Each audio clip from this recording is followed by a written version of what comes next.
So, welcome to another episode of Indisputable Evidence. We back again. I'm your co-host Anthony Beck, along with my other co-host. Drake leaked video energy.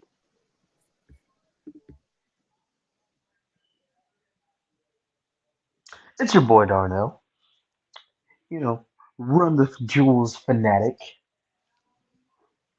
Big Killer Mike fan. So the top five Killer Mike songs. Marcus, don't do this, man. I was Don't do fucking this, with Marcus. you. Marcus, don't, please don't do this. Please don't do this. I'm just fucking with you. Please don't do this, bro.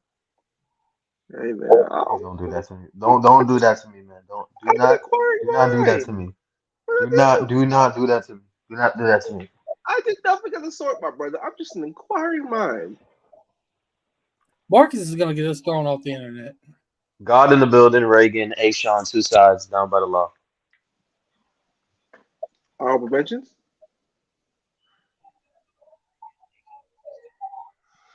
Honorable mention, close your eyes. Bravo, bravo. We're getting thrown off the internet. I can already see it. Oh, Marcus. How is it my fault we get thrown off the internet? I mean, because did you really have to say that, man? I didn't have to, but I You know- chose to. You know exactly. Nobody need to know about that video, man. I didn't either, but no, someone had to put it out there. Someone had to hit send on said tweet. Somebody had to let the world know. For it. Like there are a lot of things that I would much rather not find out about artists I've listened to in the past or I listen to currently, and that was one of those things that are at the top of the list. You know, it's crazy. The way I figured it out was literally walking into the break room of my job, and it's literally somebody saying, "Oh, hey, they're talking about Drake's dick," and literally, the pharmacist is literally right there, removes her headphones, and just looks at her, and starts no. dying laughing. Oh no. Like, do you have to joystick the motherfucker though? Like, bro, we need to see all that. Pause, but still, brother. Shout out to you. What's good, Jimmy? How you doing, my brother? What up? What up? What up? Happy belated birthday, Ooh, Vegas. Oh, I need to get out. I need to get out to Vegas. I do need to get out to Vegas. I have to. well, Jimmy, I hope you had a nice Vegas trip, man. Where'd you stay at? Did you stay at the Caesar Palace? At the Bellagio. Which one? Where you at? Where you at? Somebody, it's two people on here that sound like they want to go to Vegas if they name dropping hotels right now. I mean, technically, I could. Anytime I want to. Anybody else up for it? Possibly, potentially. No comment. Wow. This man said no comment, but we're going to get into a big show with y'all tonight. Of course, we know what week it is. We all know what week it is. It is Super Bowl Sunday coming up. We got the Kansas City Chiefs. We got the San Francisco 49ers. Super Bowl opening night, media night was last night. And yeah, that's how you know it's almost here. I can't wait for it. The whole world is waiting for it. But it seems like, have y'all noticed? It seems like now they're making the Kansas City Chiefs look like villains right now. I mean, I want to say look like. I mean, are they villains though? I mean, it's a byproduct of being a team that constantly wins all the time. That's just what happens. Yeah, but honestly, I mean, it's one of those things. Like on one hand, the hate that so many people have for the Chiefs just for winning all this year, combined with all the casual fans going for Taylor Swift. Oh, nice, Nice. nice, nice. Hey, Darnell, get on the Swifties bad side. I want them coming up on this podcast trying to get us doxxed. Oh, they'll be fine. Man, fuck Taylor Swift. music. No, the person too. No, the person too. Person too. Talk heavy. We Talk we heavy. all Talk we heavy. all hey man. She dated a racist at the top of the last year, man. Talk. Talk. Talk. Talk. Talk. Talk. Talk. Talk. Talk. Just I leave it had at that. this. I don't want to get doxxed. So Ain't nobody trying to dox you. they gonna try. Everybody, his name is Anthony Aloysius Jerevicius Beck Jr. He lives in Sandy Springs. He has a 401k. He drives a Bentley. He's interested in getting an AMG in all cash. You know, that's all I need to know. See, I Can did. you guys name another Super Bowl team that's more oralist than the fucking 49ers? Mm. I say like this Super Bowl is basically the definition of looking at two teams and looking at them and saying, "How the fuck are you here?" You definitely say that about the Chiefs because then nobody expect them to go on the road and win like they did. That It's shit more was of like crazy, bro. it's more of like a not like that. It's so much is like you can't keep getting away with this, can you? And then they keep doing it, and it's like, oh, come on. I mean, they You do know, you know what they say about power vacuums? Once somebody leaves, somebody's got to slot right on in. Oof. The Patriots are gone. They're dead and buried. it. Somebody slotted right on in. It was that team from Kansas City, Missouri, because they have that guy at quarterback and that head coach. And So well, you telling me, Marcus, that fucking Tyreek Hill is a merchant, bro? He's a system player? I ain't going that far. No, I ain't going that far. What? They just happened to overcome it because you can penny pinch here and there when you have Patrick Mahomes, and it happened to work out. Well, The money they didn't spend on Tyreek Hill, they used those resources elsewhere, and that's the big reason why they're in the Super Bowl this year. yeah, I'll let y'all figure that out. yep. That is true. That is true. They improved their defensive line. They did it in the draft too. We The getting secondary, crazy. George Karlaftis. Is a menace. So making improvements there. It just seemed like clearly they made the right decision. Even though you didn't want to trade Tyreek Hill, you can sit there and say, yeah, they made the right decision. They did. They really did. Yeah, I don't think I can even debate anymore. Like the first year, Mahomes had a career season and was MVP and all that. Won Super Bowl. Second year, the offense wasn't nearly as good. In fact, it was probably the worst. It was by far the worst offense in the entire Mahomes era. But defense was also by far the best in the Mahomes era. On the flip side, while young DB like Brett McDuffie, Jerry Sneed, Mike Edwards in the back end, um, and then guys like Karlaftis, Chris Jones still being a menace. Charles Omenihu, he tore the ACL at the championship game. Nick Bolton, Leo Chenal, like just a whole bunch of guys with speed, guys with attitude. And turns out, all you need is a coordinator that's a terrible head coach, but he's an absolute mad scientist when you just ask him to focus on one part of the team. And there you go. Shout out Spagnuolo. And Matt Nagy for that matter. Oh, crap. I'm not getting mad. That ain't no great. No, I'm not. I just want to see what you was gonna say. Ooh. And J Money, yeah. If I actually have a friend that lives in Vegas right now.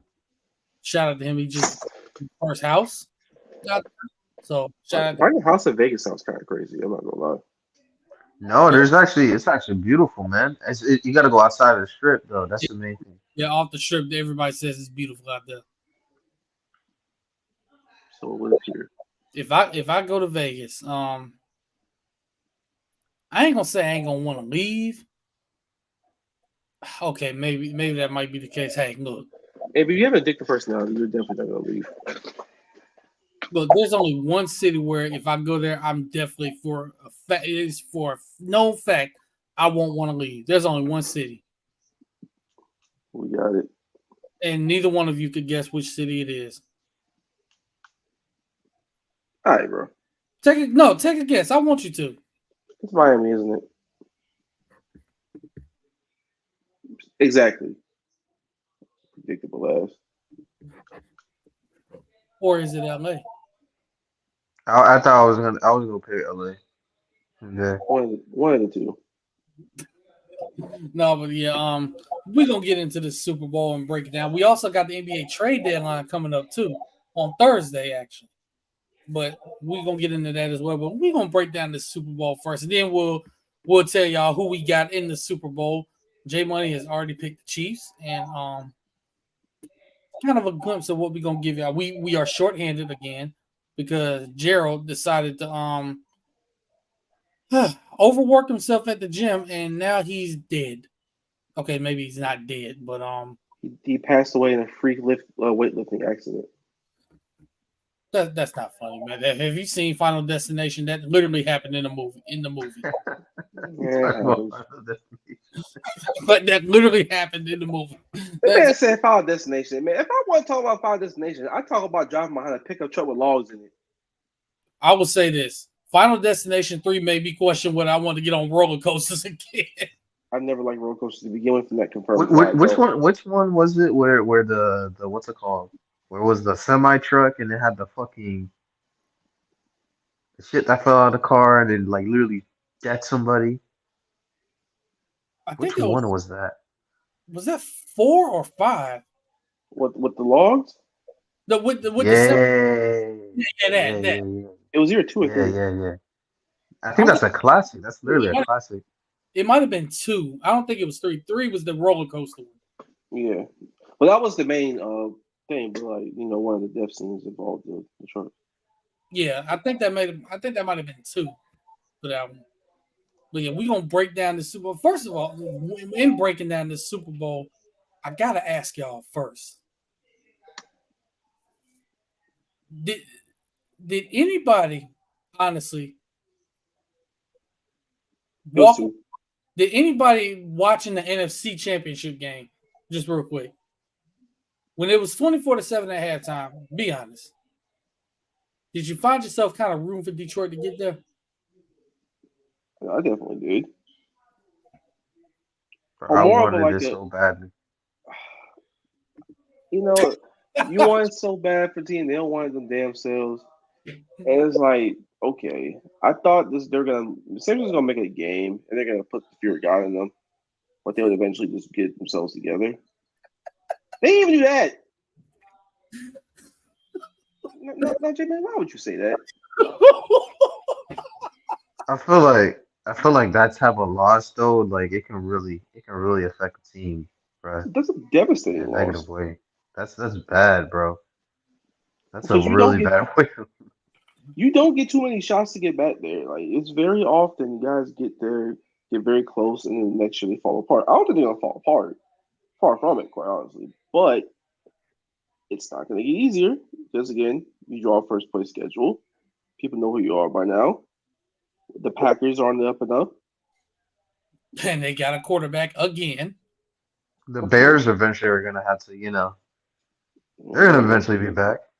Eventually. And we'll find out what they do at the quarterback positions. Rumors they may trade Justin Fields.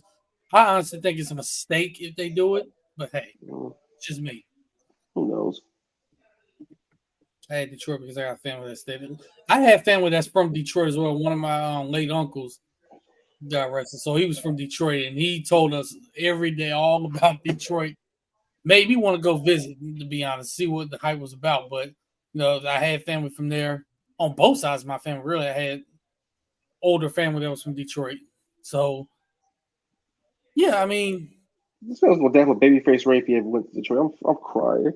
I kind of found myself rooting for Detroit a little bit. Even though I picked San Francisco to win again, like I would love to see Detroit actually get there, but just didn't happen that way. But looking at San Francisco and Kansas City and breaking this game down, what is the first thing that you notice when pretty much dissecting both of these scenes? Like, what is the one thing that you notice that you think could make the biggest impact in this game? The one thing. One team has Patrick Mahomes, the other team has Brock Purdy. Obvious quarterbacks. The defense, man. Like, as good as San Francisco's is, bro, that Packers defense. I mean, not Packers. That Chiefs defense is something else, bro. The Chiefs is actually, I think, quite a bit better than San Francisco's, to be honest. That's gonna be. See, I that's feel what like they're gonna make them work, bro. They're gonna make them work. that's what I thought as well. I think Kansas City's defense is slightly better, but both defenses have the ability to change the game like that. And I do believe that their aggressiveness on San Francisco is probably a hindrance, which is kind of crazy to think about.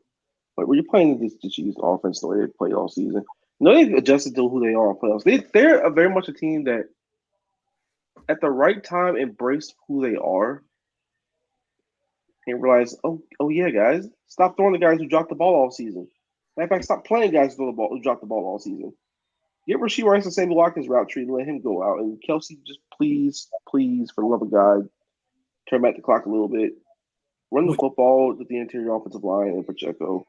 Mahomes play mistake-free football and just make the spectacular plays when called upon, which they very often did.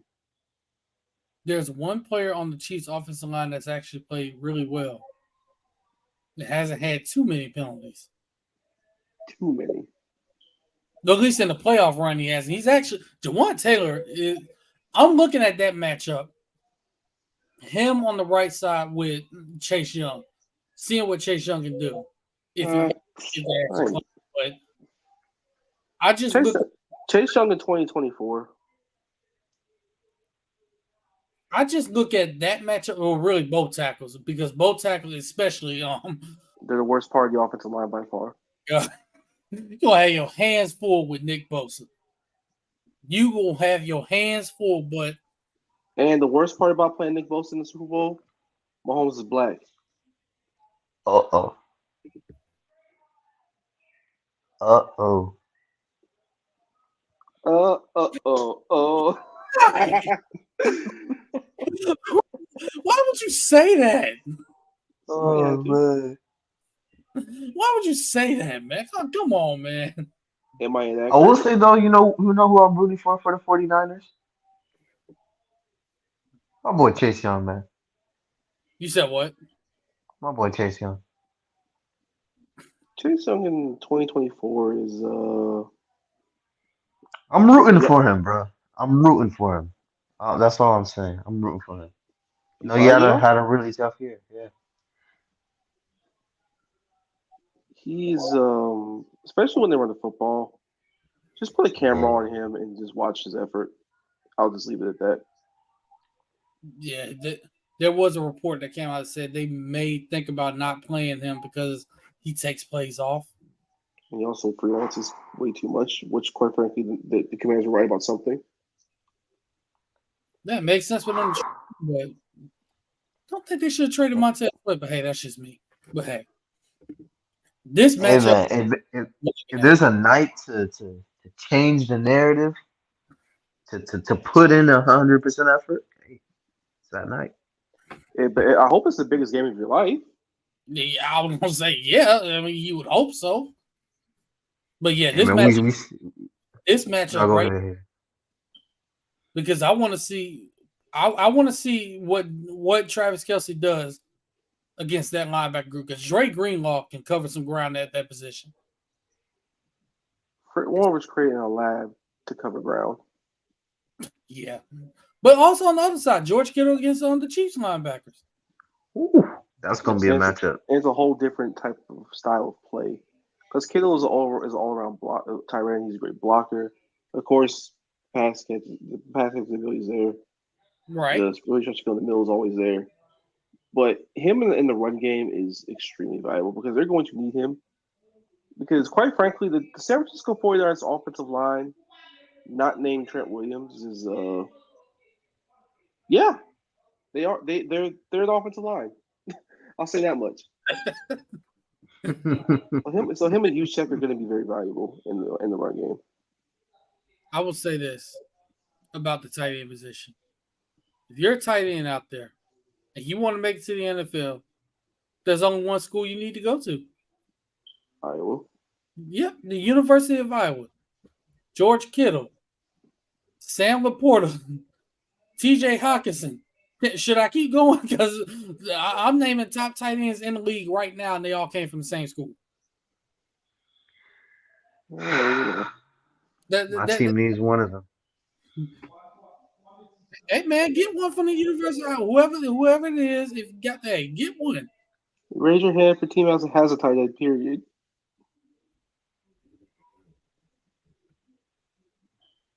What is a tight end? Man, I got my team has the resurrected Evan Ingram. Ooh, this is Strap going to be season. must-see TV right here.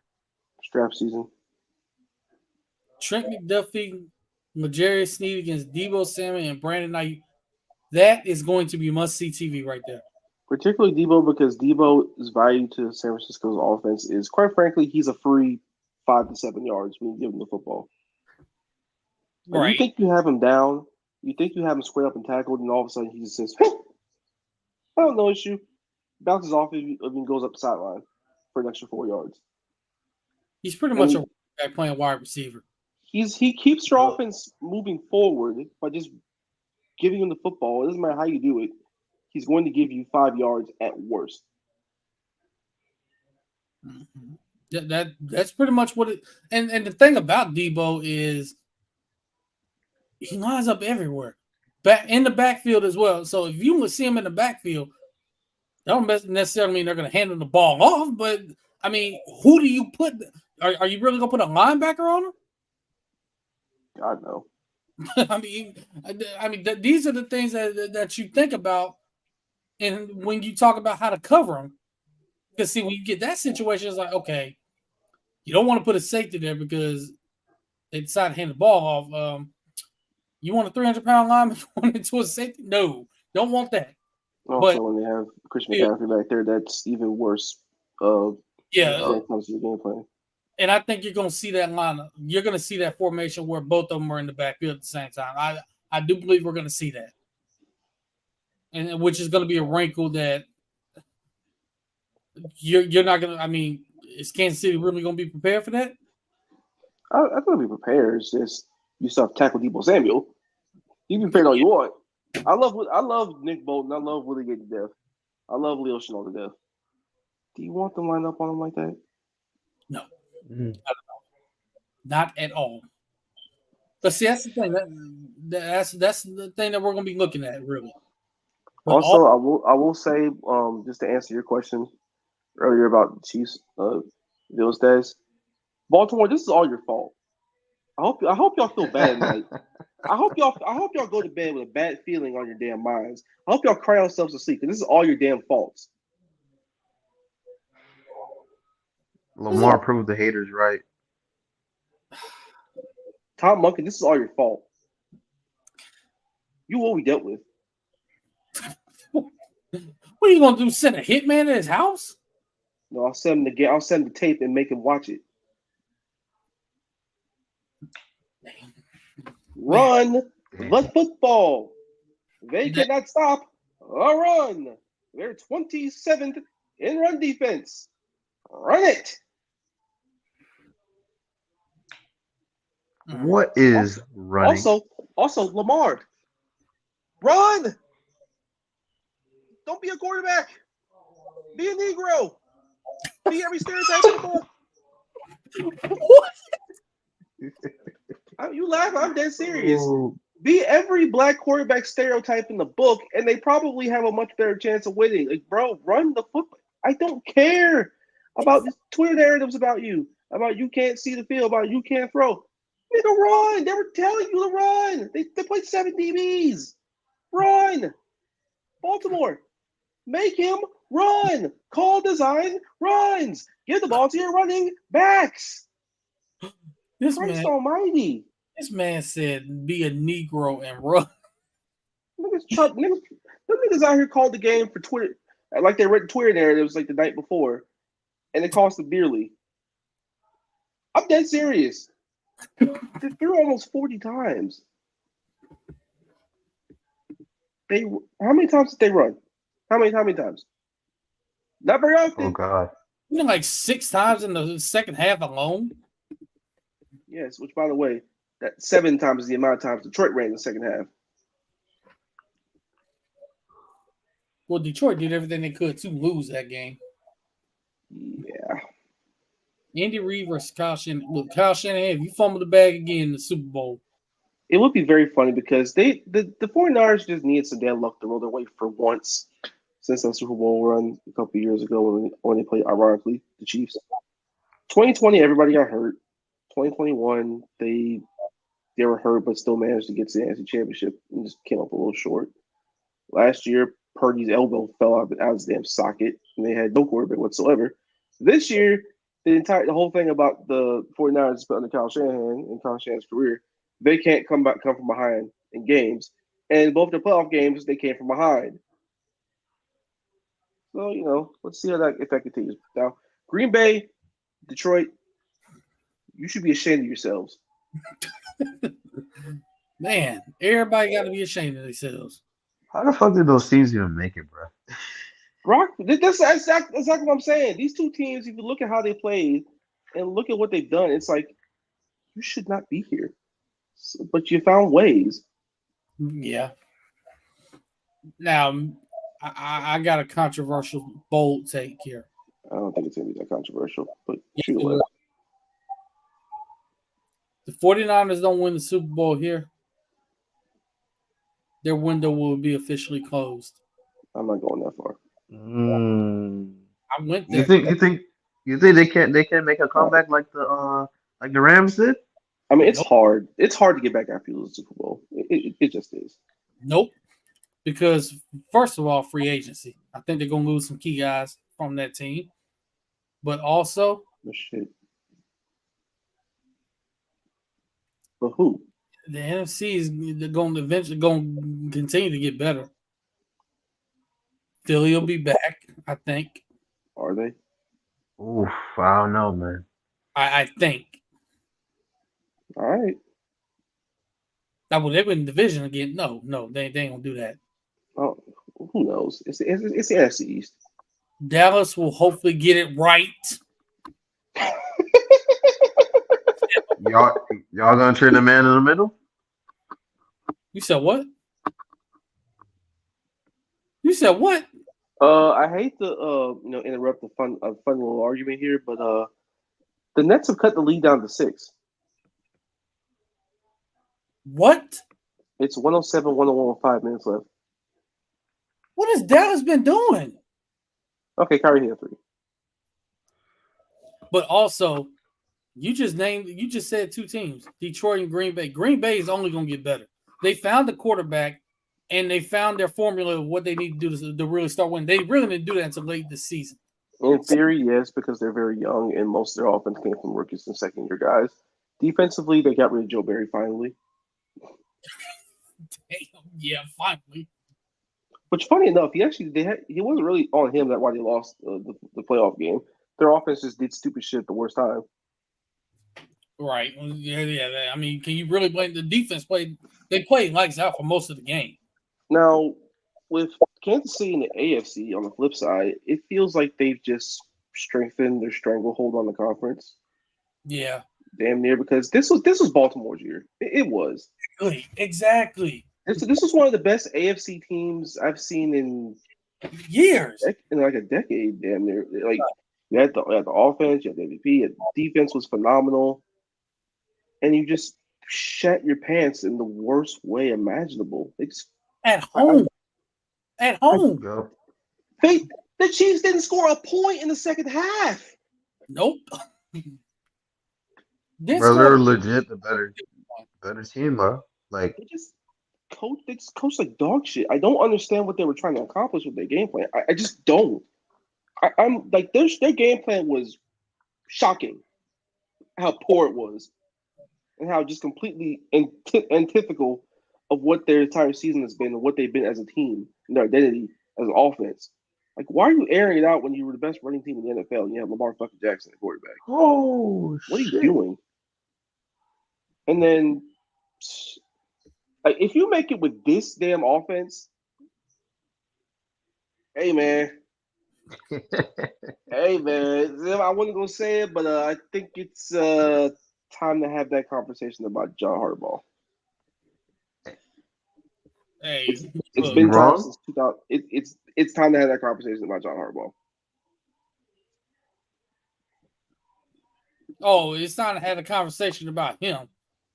But when I say it's time to have a conversation, When have you said this? no, not about Harbaugh, just in general. Yeah, because your conversations usually are tinged with "I don't like this person." Said I didn't like Josh Allen.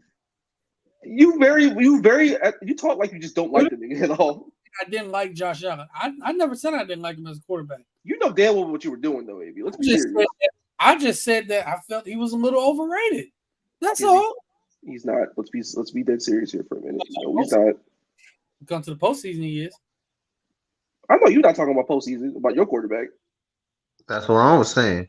I know you ain't He talking. ain't even answer my question. I know you ain't talking. Period. Blowing the bag with a 5-game division lead.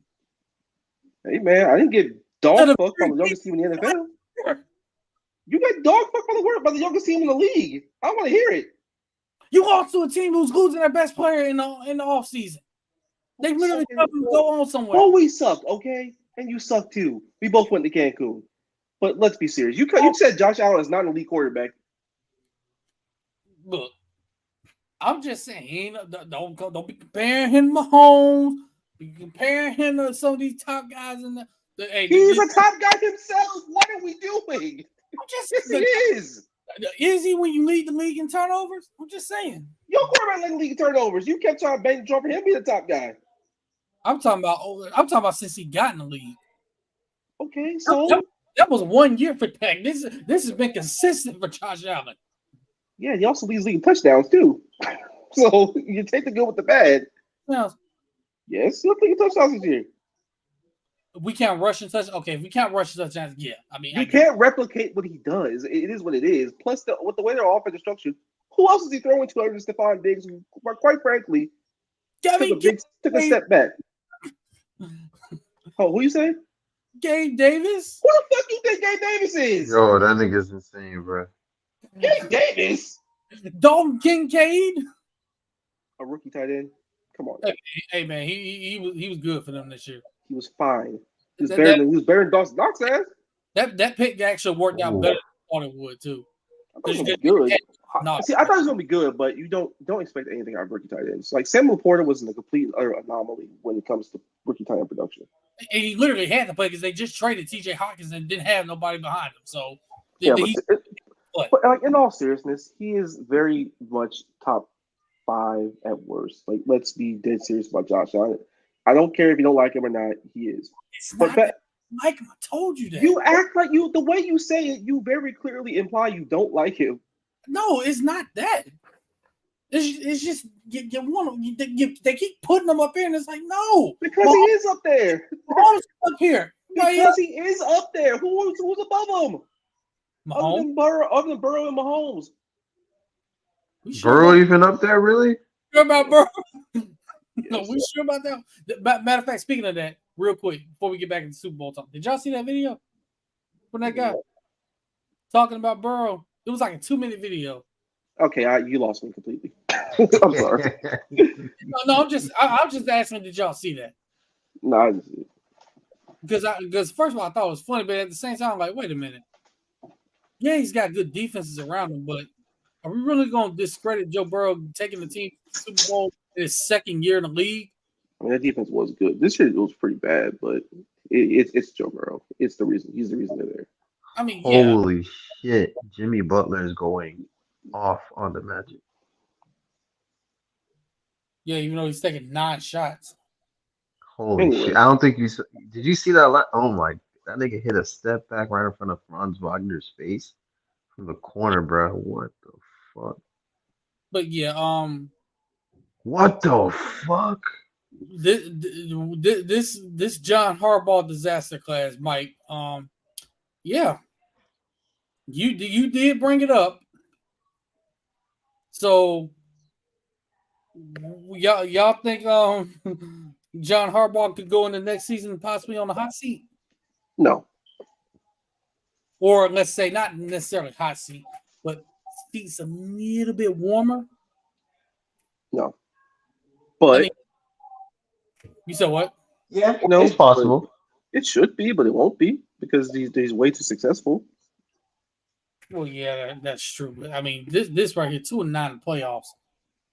Like this is And they've looked so bad in those losses too. That's the other part. they did. They look so uncharacteristically off. No, no, Joe Flacco isn't. That was one of the best Insanity playoff runs I've ever seen in my life. I'm like, Holy Joe shit! Flacco like literally played lights out football that entire playoff run. This is literally the best Jimmy Butler run this whole entire season. I'm sorry. Oh yeah, we'll get into that. But Holy shit! X factors for the Super Bowl for both teams. Who y'all have? Kyle Juszczyk. That's a good one. That is a really good one. Because he's the best fullback in the league, and quite frankly, he's the only good Oh. fullback in the league because of his versatility. And with those linebackers that Kansas City has, he's going to be valuable in the run game as a blocker, as a receiver in the passing game every so often because he's very good in that department, in that part of his game. His versatility just provides so many issues as a matchup because those are very good linebackers he's going to go up against, in Nick Bolton, Willie Gay, and Leo Chenal. And they've been one of the backbones of that Chiefs defense. But with the way that he's able to play out there and the way he's able to dictate personnel groupings, but you can play a lot of 21, you can play 12, you can play 13 with Juszczyk out there. You have to account for him. All right. Yeah, that is true. That is very true. Hell, 22 personnel as well. You can play damn near any personnel grouping in the world with Kyle Juszczyk as your fullback. And truth be told, he's basically their second or third tight end. Pretty much. And can legit catch the ball like a tight end. And you can line him up as a wing, and he can run a whip route here and there. He can set the edge as a blocker with Kittle and Charlie Warren if they decide to put him out there as an extra tight end. You can add him as a nice little safety valve. And the other factor I will say for 49ers, Brock Purdy's arm. Will the ball get there in time? And will the ball end up in the Chiefs' hands? Darnell, what about you? Offensive. Fred Warner. Yeah. Ooh, Fred Warner. And my man got a lot. He got a lot handed onto him. That man was. But if they can handle it, man, if they can handle it, they can really make things ugly for the Chiefs offense. That man was built in a lab.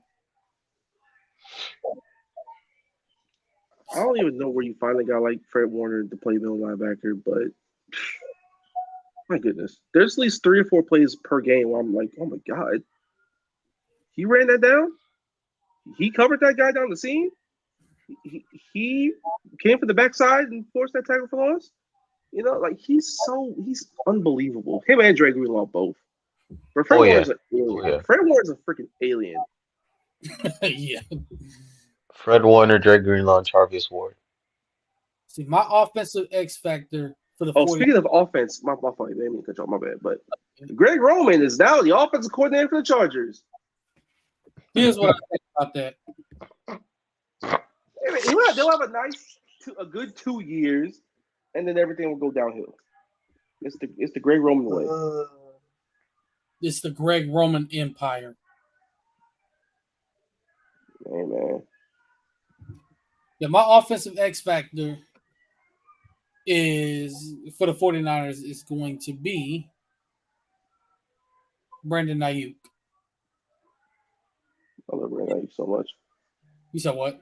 I love Brandon Ayuk. He's one of those guys where you're just waiting for the breakout to happen because you see the talent clearly every time he's on the field. And lo and behold, the breakout happened this season. And what school did he come from? Oh, God. Put it in your pants, AB. Dun, dun, dun, dun. It was a trivia question. Yeah, I know why you asked the trivia question, though, AB. Yeah, what school did he come from? Little trivia in here. Jaden Dale's former school. Dun, dun, dun, dun, dun, dun. Nice. We'll leave it at that. Then think about that. A lot of people don't. A lot of That's people still crazy. He was a true freshman starting there, and he threw to Brandon Ayuk. That's how long Jaden Dales has been in college. And then Brandon Ayuk goes to the league, and all of a sudden it doesn't go well in his second year. Let me get up out of here and go to LSU. Hey, man. Holy shit. Yo, AB. Are you seeing Terry Rozier right now? Yes, I am. Yes, I am. My God. By far the best game he's played in a Miami uniform. This is the Terry Rozier we see. He's starting to get in rhythm now, and it's nice to see. But yeah, my offensive X factor, talking about Brandon Ayuk, because really, who are the Chiefs going to put on to cover him? But it's just where you can line him up in. Well, I think there's an easy answer to that, to be honest. But yeah. Yeah, but I mean, if you put McDuffie on him, who else on him? It ain't McDuffie, it's Timmy Snead. Yeah.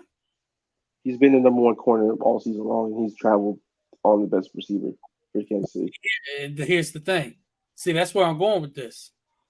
Because you can line up Brandon Ayuk all over the place, too. Put him in the slot. But Jerry Snead going to play in the slot? Put McDuffie on him. Simple. See, that's the thing.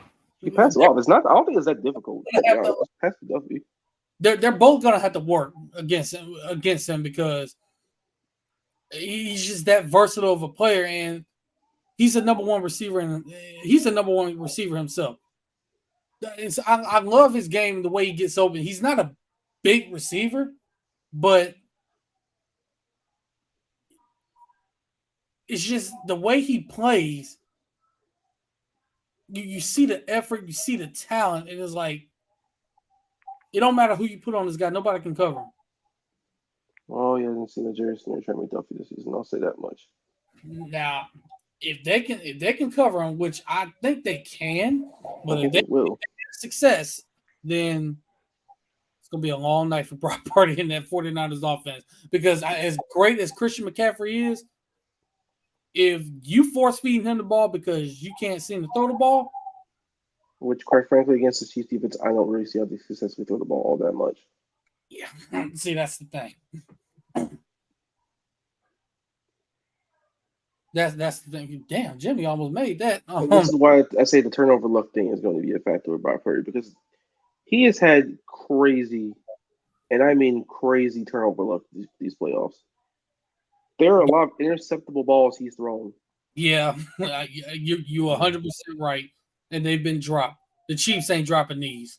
Yeah, hell, I don't think the Chiefs are gonna have an interception where it bounces off a guy's helmet and ends up Brandon Ayuk's hands at the 5-yard line. I don't think that's happening. Yeah, that ain't happening. That is not happening. There are times where he'll just throw it across his body and it'll somehow land in Brandon Ayuk's hands or some shit. Or Chris Conley, of all people, will come down with a big catch or something. Like, I don't see the luck continuing. I'm not saying Brock Purdy's a bad player or anything like that. Far from it. Kudos about Purdy because his running ability got him there and his ability to extend plays. This is where Brock Purdy being a smidge better than Jimmy Garoppolo might make a difference if they were to win, because he's far more mobile than Jimmy Garoppolo ever was in his life. And that mobility helped them extend drives, helped them get big first downs against Detroit. It helps them get out the pocket and be able to see, because he's been under siege, especially up the middle, pressure-wise. And his ability to escape and just make something out of nothing and just try to salvage a play has helped them quite a bit. And that's perfect. Brock Purdy, when he's under pressure in the middle, he is not seen open those guys. So he kind of has to roll out a little bit every so often. And if Jimmy Garoppolo, he would have been sacked about 45 times. Brock Purdy is, like I said, far more mobile than he ever was. And that could, should San Francisco win this Super Bowl, be the ultimate difference and them finally getting over the hump. Right. Now, my defensive X factor. I'm going to say this. For the 49ers, neither one of the linebackers, even though I wanted to pick Drake Greenlaw. It's a corner, isn't it? Yep. Travarius Ward. Okay. Mooney. Travarius Ward. I like his game. I mean, of course, we all know 4 years ago he was on the other side of this game. And Yep. now he's about one of the only ones that knows Patrick Mahomes. But I don't think it's gonna matter because That doesn't matter very much. That's Patrick Mahomes. Mahomes ain't no way that matter. Nope. You. No. But I look at it like this: what he does against Rashee Rice, because Rashee Rice has come on in this playoff run. I think he has a chance to have a big game. He does, and I don't necessarily have to be just straight up shutting them down. Just the way where they move him around on the defense, because I think he's gonna move around to multiple guys. I don't think he's just gonna play one side. I have to agree. If he has to have a Sammy Watkins type of effect, he has to run the Sammy Watkins routes for the Chiefs. Because, quite frankly, who else are you trusting to get open not named Travis Kelce? Easy. There you go. Very easy. Oh, put Pacheco. All right, bro. What? All right. But no, the actual big X factor is the Chiefs committing penalties. Yeah. Because that even if in this playoff run, that's still been a really big problem. They've committed penalties at the worst times. A big third down conversion, holding. A big, a touchdown, holding again. A 7-8 yard run from Pacheco, the hold. Will those bookends, Will Taylor and Will Donovan Smith hold up, pun fully intended? Like this offense, yes, I know they have Patrick Mahomes. Yes, I know Kelce is turning the clock back. I know Rice is coming to his own. I know Pacheco's great in the run game. They're still as inconsistent as they were all season long. They still are. Let's make no mistake about it. Like they didn't score a single point in the second half of the AFC Championship game, Which was and crazy. they didn't score a single point, and quite frankly, they didn't come close to scoring points most of that time. They won anyway. Like they're still this is still a team being carried by the defense, which is something I never thought I'd say in the Patrick Mahomes era, but here we are. I don't think any of us thought that was going to be the case when you looked at this team. I mean, this is a team with Patrick Mahomes on it, thinking, hey, the offense isn't that great. They're pretty much we're seeing the last of the Chiefs. And lo and behold, defense steps up and becomes elite. Like you said earlier, Marcus, the Chiefs deciding, okay, let's play to our strengths and actually run the football. Lo and behold, they're in the Super Bowl again. Because they decided to run the rock, maybe. Next back to Juwan. Ooh, I like this one. Juwan Jennings is like the one is like that third, fourth wide receiver who's not all that. But he has like one catch per game where it's like, where'd you come from? And the 49ers might need that. They're going to need that. They're going to have a hard time with the football through the year. They just are. Well, not as hard of a time as the Niners will against the Chiefs because their defense, the secondary is better. But it's more about the pressure and more about can they block Javon Hargrave up the middle and whether or not they can hold up on the edges. That's really more what it is for them. But I'll probably say the Chiefs win this game, though. I'm not all that confident in it, either which way. I'm honestly not. Also, the secret X factor no one's talking about. The game's being broadcast on CBS.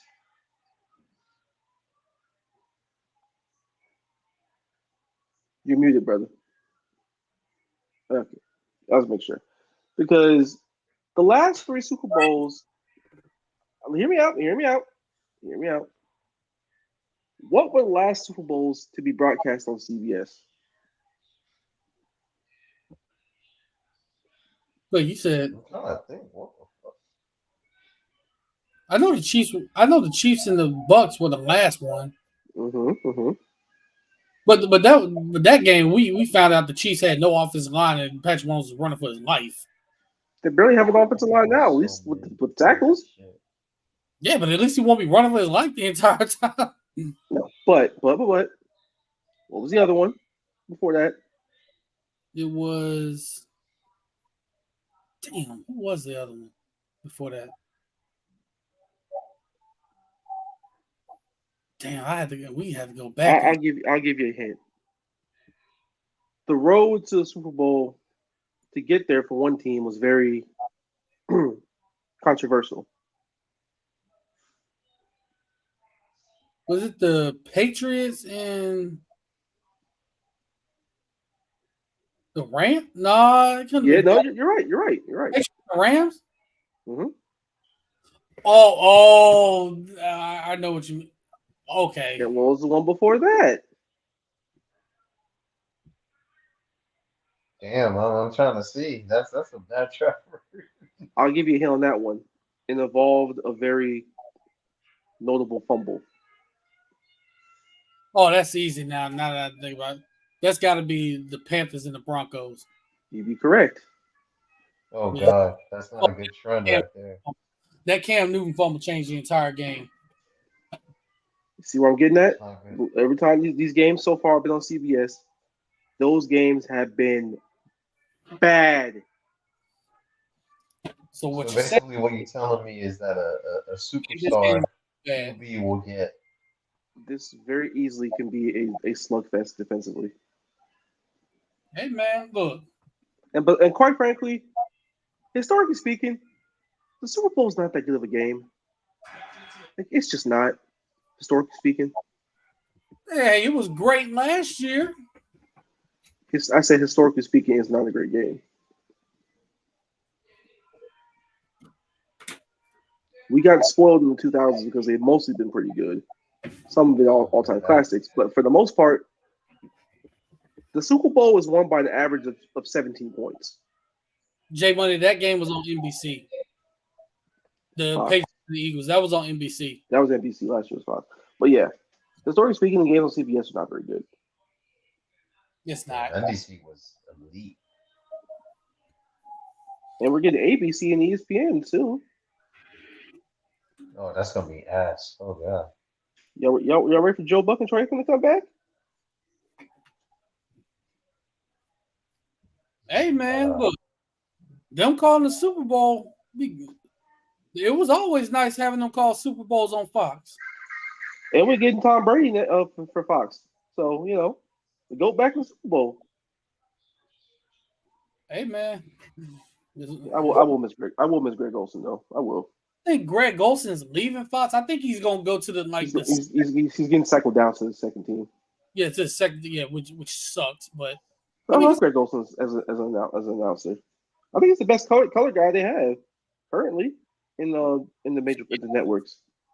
Now watch Tom Brady get there. All of a sudden, he's the lead at this. That would be very funny if he's great at this. Like my God, like what can't you do, man? Maintain a marriage. That was messed up, man. You said what can he do? That was yeah. You ain't have to do that though. That was a low. It was something he can't do. Very low blow. That was a low blow, man. Is it? Am I wrong? You're not wrong. You had to say it. I mean, come on. Bro stepped with Giselle when his baby mom was like 8 months pregnant, bro. So it is what it is. When you're Tom Brady, you can. No, let me not do that. Let me not do that. All right, bro. But no, if Brady is actually good, this I will absolutely be very insufferable. But he's an insufferable man. I love Greg Olsen, but by the way, my X factor for the Chiefs is Isaiah Pacheco. Come on, man. I wouldn't call him X Factor. Bing, bing, bing. Honestly, at this point, I wouldn't even call him an X Factor. I think they need him. It is straight up. It is need. I didn't want to go with Clyde Edwards-Helaire though. I thought about it, but see, that's why. I mean, because number one, how much is he going to play? And number two, will they use in the right way? Because I feel like Isaiah Pacheco in the screen game could do damage against. He's an underrated resource in the screen game. That's what I'm saying. Like he could do damage against that defense, running the screen. Because he's not a very big guy, so he can get through without really being seen. But once he gets through, But why does he run so angry? Like he runs like he narrates his carries. You know what I mean? Like he runs like a badass kid who got caught stealing the hand cookie out the jar. I ain't gonna say what I said last week because y'all thought it was way too controversial. What did you say? Because he and Isaiah Pacheco run the same way. Like they're running from the police. Come on, man. Come on, man. Hey. Hey, Kenya Northburg, you're late, man. You know what? You're a little late, brother. Dude's You're subjected to a fine. We will talk. We'll pull some strings with the EVPs of this channel and with the EVP and certain other EVPs. But you're subject to a fine, brother. You are subjected to it. This is fun.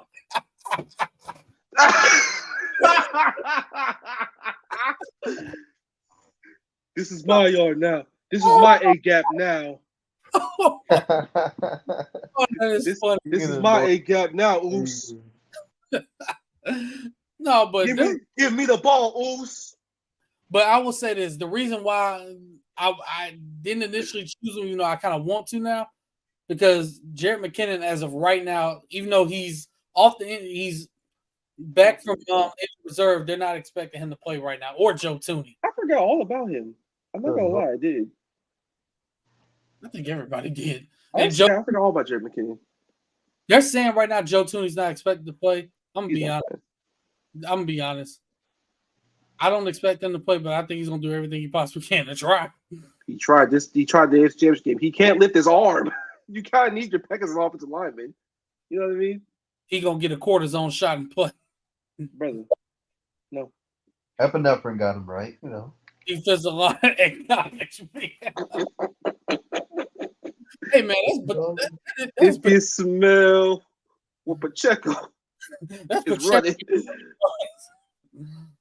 No, that man runs angry though.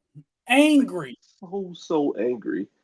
Like he runs like someone told him that he'll never amount to shit in his life. Right before the game. Probably did tell him that, and all of a sudden he's using it. He runs angry like rappers do when their teachers say something somewhat constructively critical of them in 5th grade. Like it's high. Like y'all remember Roger Craig from the Lions back in the day. Those high knees he ran with were just violent, and Pacheco runs in the same time, not in the same manner, but the same sort of physical presence that he brought. You feel it. That's a whole different dimension the Chiefs have never had before until last year. It's just amazing. It's just amazing what 7-round picks can do with just a little bit of opportunity. Because you don't imagine what you do when you actually draft good players past the first round. 7th round picks, one who was Mr. Irrelevant in this game. Goes to show, it don't matter what round you get drafted in or what pick you get drafted with. If you got the talent, you'll get out there. I mean, Pacheco, 7th round pick, he's starting in the Super Bowl running back. Brock Purdy, literally the last pick in the draft, starting quarterback for the San Francisco 49ers. Now, granted, it's far more likely if you're a running back doing this than a quarterback, because quarterbacks, how often you find 7th-round draft picks that produce? Plus the 8 gap by Jason Statham and Crank. That is a deep cut. That's a good movie, bro. I just watched Crank last night, too. That's funny. That's so crazy. Yeah, shout out to Rutgers, man. I don't know what they're doing. Hey, look. Shout out to Rutgers. Bowl game, too. Oh, my bad, Darnell. I'm sorry. My bad. He'll be all right. At least he got to a bowl game.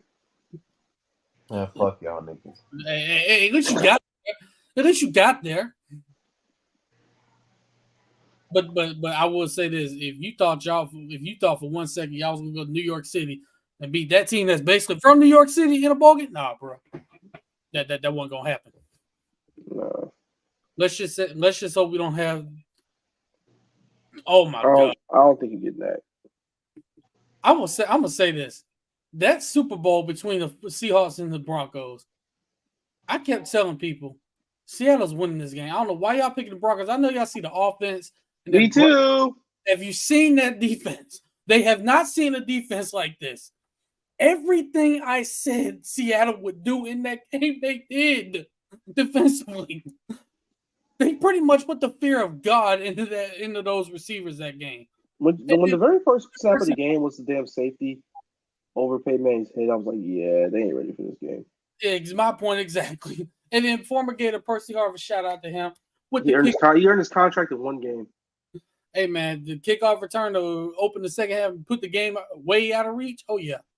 He played well on offense, too, when he had chances to get the ball. So, yeah, he did his thing, though. All right, so I guess there's been enough talk. Prediction time and your MVP.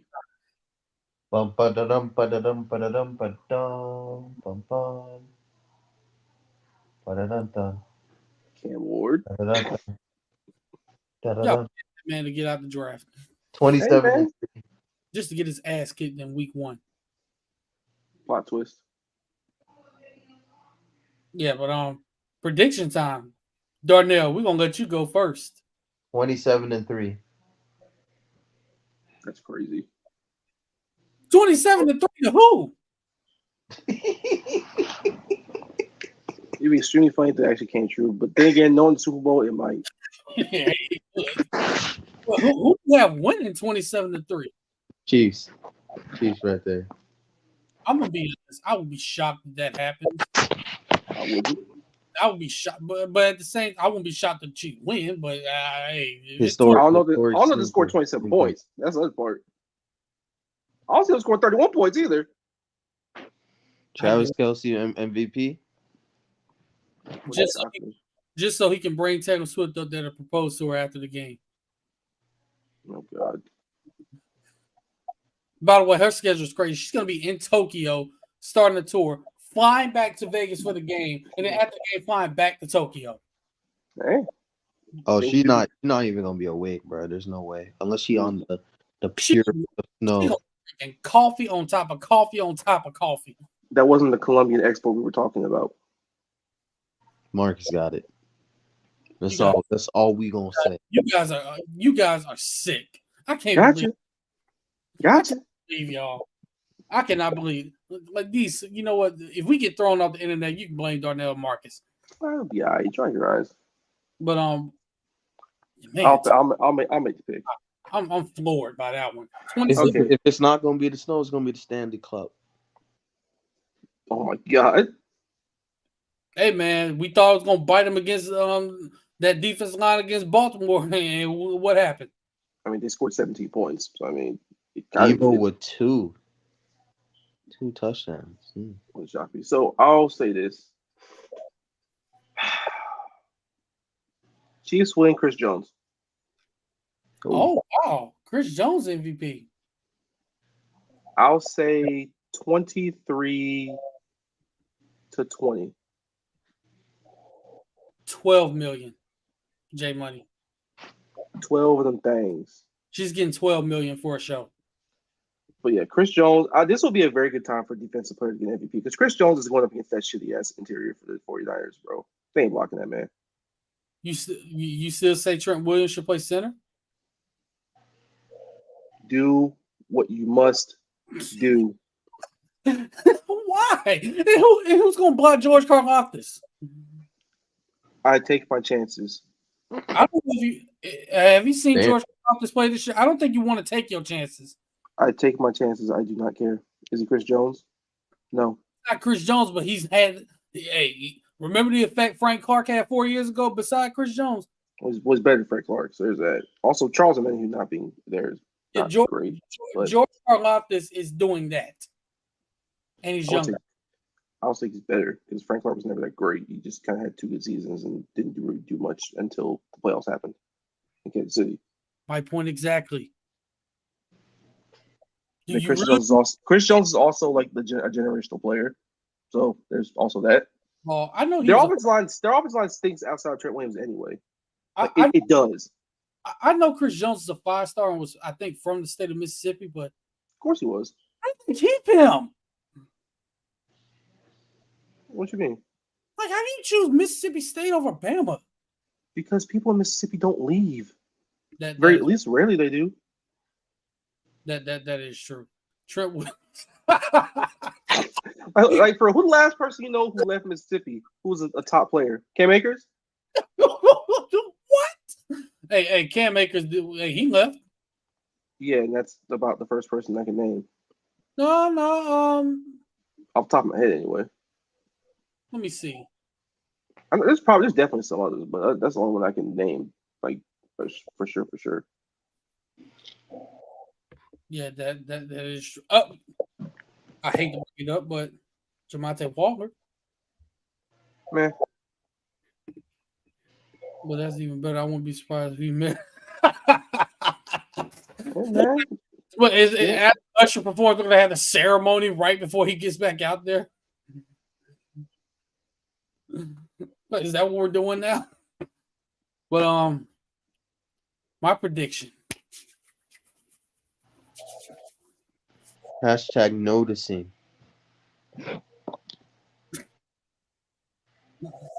My prediction. The Kansas City Chiefs win this game. I'm going to say 28-24. And Patrick Mahomes is going to win the MVP. That's a simple man. I love it. Yeah. I mean, as much as I would love to pick Chris Jones or George Karlaftis, or hell, even Jerry Sneed, ain't no way in the world I'm picking. Patrick Mahomes winning that. I thought about Isaiah Pacheco on the offensive side of the ball as possible MVP, but Mahomes winning that. They don't give him just for the hell he got to go through this whole entire season. That whole team, really, when you think about it. Jesus, bro. They just don't know how to just get them in the postseason and let them work. But moving off of that, enjoy the Super Bowl on Sunday. Enjoy time with your family watching the Super Bowl. If you're eating healthy, it's the only cheat day that you can have. Hey, who gonna be on halftime for our significant others?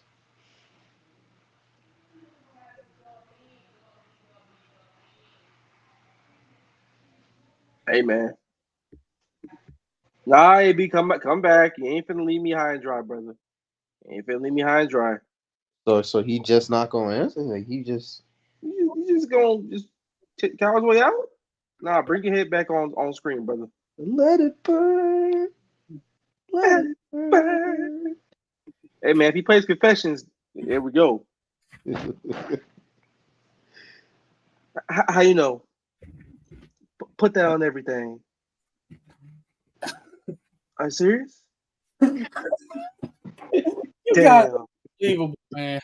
I'm gonna call you back. I'm gonna call you back.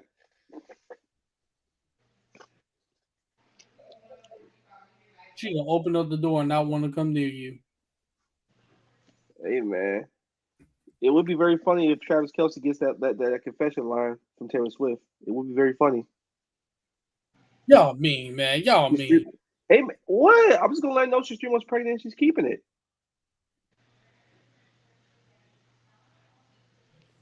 Evil. AB and Marcus, y'all got to go to Vegas play back.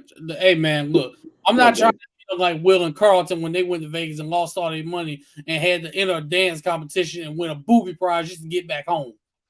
Hey man, one day I'll be in Vegas. I don't want to have to throw Marcus into the wall and he crashed face first into it, and I got to end up. Why I gotta crash face first? Why can't you be the one crashing face first? I ain't getting thrown. I'm sorry. Why I gotta do a slapstick?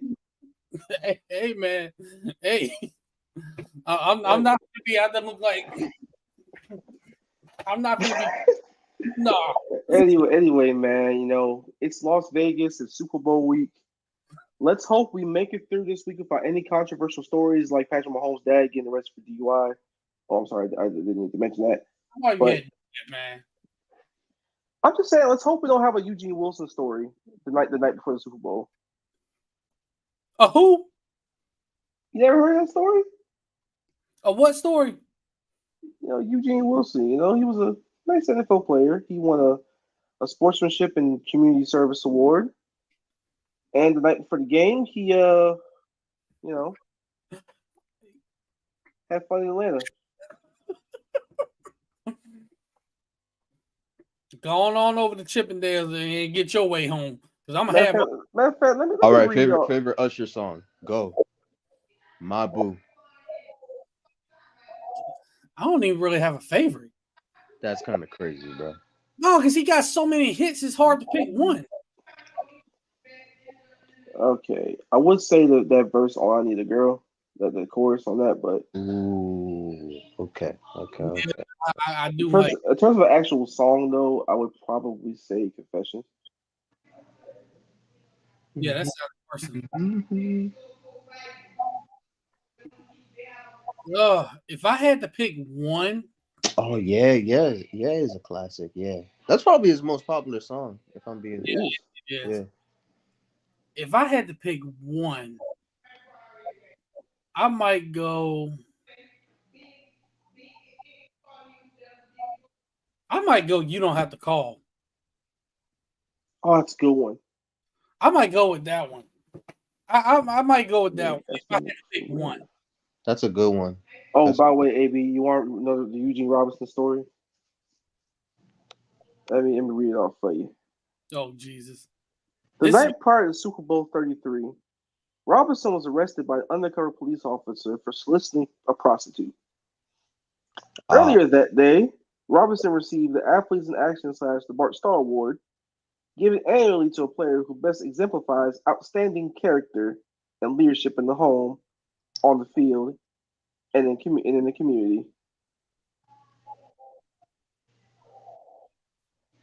The next day, without much sleep the night before due to the prostitution incident, Robinson gave up an 80-yard touchdown reception to Broncos receiver Rod Smith, giving the Broncos a 17-3 lead over the Falcons. Later in the fourth quarter, he missed a tackle on Denver running back Terrell Davis that enabled Davis to break a long run to the Atlanta 10. Falcons ended up losing the game 34-19. Damn. Keep Kadarius Toney away from the Bunny Ranch. Oh yeah, for sure. Matter of fact, keep Kadarius Toney in the hotel. Keep Kadarius. You don't want him blocking at least, you know. No. No. Don't forget Love in This. I like that one. Wait, part one or part two? The regular one or the remix? Remix. Because I like the remix better than the regular version. Oh, Tibbs, what have you done? He said one. Oh, I like one, but that remix with Beyonce on it just hit a little different. Hey, Mike, bro, if you're still here, what is Tibbs doing? I just want it nice and slow. What? That's underrated right there. What do I want to do? Hey. Don't cover the Nick fumble in the bag. If I want the bag, no, but they're in the training table. Knicks are but scary team. That's all I'm gonna say. They're a Tom Thibodeau coach basketball team. I'll say that much. As much as I like them. Speaking of the NBA, this is a perfect segue. Trade deadline's coming up. So what do you think?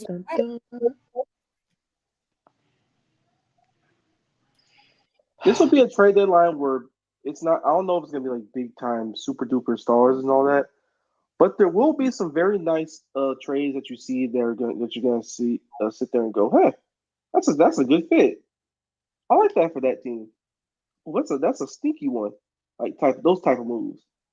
You know what I mean? So I'm very much looking forward to it. I'm very much looking forward to what a team like the Knicks will do with the deadline because they're probably a couple of bench pieces away from me really solidifying what they are going to be. Plus, I believe what they do depends on pretty much tells you what they believe about Julius Randle's health. Yep, pretty much as well. I feel like that team is just the one to watch out because they have been on a roll. And if you want to talk about a sleeper team, it's gonna be the Knicks, man. I think they're like 9-1 in their last 10 games. I wouldn't even call him a sleeper. I wouldn't even be surprised if they actually end up in the conference finals. I really wouldn't. I They're also wouldn't be surprised if they washed out the first round or second round either. Yeah, I was gonna say I'm not sold on them. I don't care what they're doing right now. Of course, you won.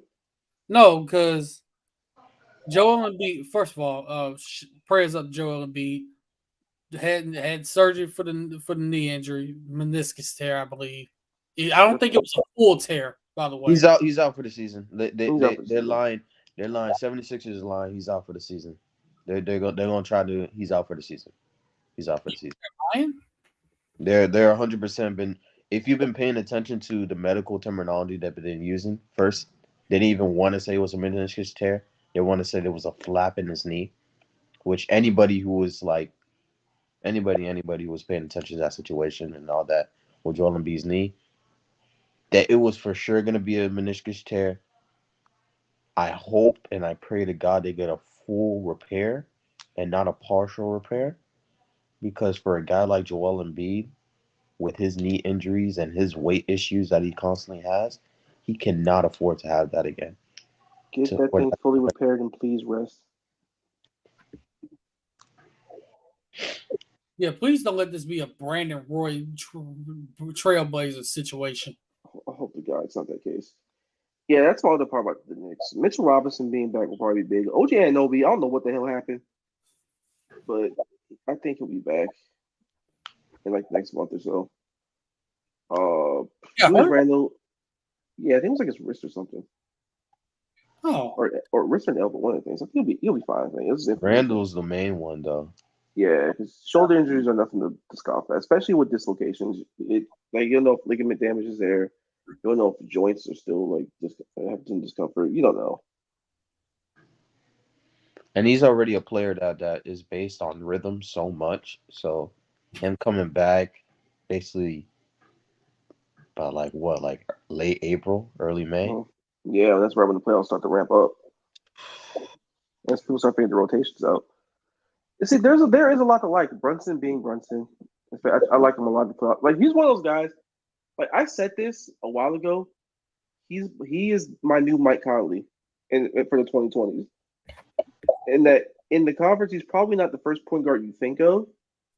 But when it comes down to it, you're probably taking him over some guys that you like a lot in the crunch time. And right. He'll be a guy that you can depend on, and he can be a guy that you win a title with. It's just the rest of the team being able to come along for the ride. Like I like guys like I said, Hardenstein. He adds a level of toughness to him. Mitchell Robinson, of course. OG Anunoby was brilliant. I like Josh Hart. DiVincenzo's the best shooter on the team by a country mile. Yeah. Problem is he's probably the only shooter. I actually do see that happening. Trade Randall after that. Oh, you know what? I understand. I was wondering if you guys were gonna like go after what's his name? Yeah, 2025 in the off season. Because Julius Randle's contract extension is just, I don't know if you guys really want to put long-term money on him. Yeah. Yeah. I always felt like you would be the team to put a low ball on Zach LaVine from there. Zach I always LaVine, felt like bro. it would have been them. Yeah. See, I'm not used to the Knicks doing just very shrewd and smart things when it comes to team building. I'm not. You know what I mean? Like they're actually doing really shrewd things. I did on the Josh Hart trade last year. I liked it a lot for them, and it helped them down the stretch.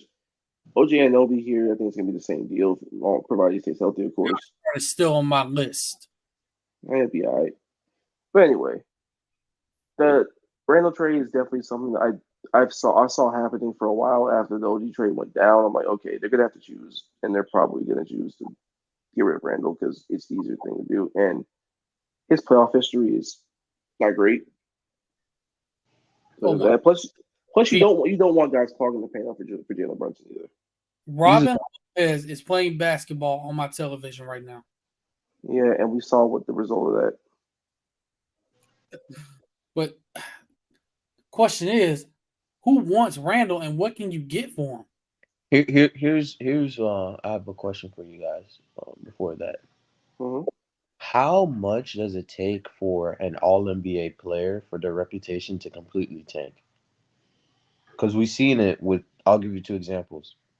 Talked about Julius Randle.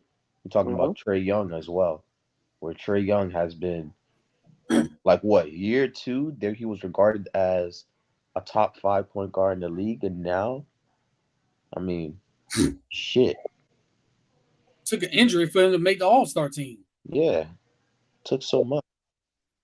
So I want to just hear you guys on that, and I think the answer would be Karl Anthony Towns. Yeah, it sounds by a long shot because you've seen Towns. He has a lot of the same problems that Julius Randle does, especially when it comes to when you really need him to play at his best. They're just too erratic in those settings. At least with Trey Young, he's shown he can take you to places in the playoffs in the right circumstances. He's played in the conference final. He's drugged the Hawks of all teams to a conference final in this Yep. century. Like he's played well when they've gotten to the playoffs, even regardless of that playoff run. Against one team. Yeah, against that team, except for that. You just had to bring it up. We get it. Just saying. But against everybody, I mean, this is the same guy that literally had Ben Simmons scared to shoot the ball in the paint. I mean, Ben Simmons All can shoot NBA that too. defensive, what? All NBA defensive second team Ben Simmons. Hey man, Hey man, look, but my thing on Trey Young, I still think he is one of the top point guards in the league. It's I just don't really think you can dispute that he is. You know, you can't dispute that at all. It's just, well, number one with the All-Star situation, it's so many with Damian Lillard coming to the Eastern Conference now. Like that, pretty much knocks you down a spot because of him. and then you know when Jalen Brunson not being selected as a starter too, that kind of puts you in another log jam. I mean, regardless, you're gonna get fucked either way, just like what AB is saying. Because even if Dame is not considered, a guy like LaMelo Ball wasn't even like considered, and his numbers have been insane. You know, he would have made the team, even though the Hornets stink. He would have made the All-Star team if he wasn't hurt. Yeah. So I mean, it's things like that. Like I said, Jalen Brunson's ascension as a point guard, as a player in this league, kind of knocked Trey Young down a little bit. But I still think Trey Young is one of the top point guards in this league. Now Julius Randle, on the other hand, too inconsistent. He's too inconsistent. He'll have a great game one game, then the next game he's like 2 for 15. Because his game is predicated on being a fucking bully, too, especially when he's going to his left hand. If you take that away and clog the paint up, he just tries to do too much. I don't think we've ever seen that much variance from a guy who's gives you all NBA production in the regular season, and in the playoffs he's basically a role player. Like I know people will say that like, oh, like James Harden or like Russell Westbrook, but like at least those guys have showed up in the playoffs. This is like year 2 of Randall, and he's been sub-30s. On top of that, he actively harms Brunson in the way that he just takes up the paint, and you don't need guys clogging the paint up for Brunson, because you already have Hartenstein in there who's not really going to do anything on the outside. Mitch Robinson's not an offensive threat except for lobs. So be respectful of Pensacola native Mitchell Robinson. No, not on offense anyway. But yeah. Like I said, Randall's just way too inconsistent. He really is. But I mean, he's a good player. I'm not gonna say he's terrible. Right. Randall and RJ both tried to bully. Yeah, and you can't with them. And you already traded RJ Barrett to Toronto, which is working out well for them. You know, Mike, I know it hurt to trade Emmanuel quickly. I know that hurt, man. Oh, but the things I would do to see Lauren Marketing in the Madison Square Garden, that would look very good. No. I mean, Lauren Marketing needs to be in the Eastern Conference, just not in New York. Oh, dry your eyes. There's another team that could desperately use them at the 4. I don't get it. For the Knicks, how you guys feeling about a Bruce Brown trade? For the Knicks would be a really good pickup, actually. I think it would, and I don't know at the same time because it feels like you have Josh Yeah. Hart, and you're getting Josh Hart again. I just thought, and see, I just thought about that. You just hit the nail on the head right there. That's going to take away minutes for Josh Hart, and honestly, Dante DiVincenzo too. Well, DiVincenzo, I'm not so sure about because DiVincenzo's shooting is too valuable. I feel like though, like if you can just bring in a wing guard rotation of like all those guys, and they can all play with each other. With OG at like the 4, and then whoever you want to put Hartenstein or Precious Achiuwa at the 5, like I feel like you're built for like any team in the playoffs.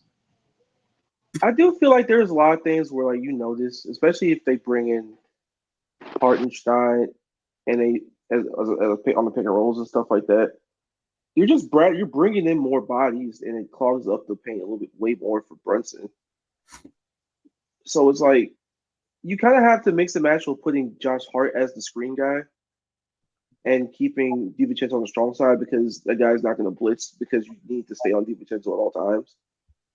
If you have just one more guy like that you have to stay on when Brunson's running pick and rolls to the weak side and trying to drive to the paint and trying to make something happen, it will help their offense so much because that Lakers game, you saw it when they don't have like OG and them out there. Right. They basically blitzed Brunson and told him to give it up and make Josh Hart hit threes or Big Brian hit a shot here and there. And it did not work. It didn't.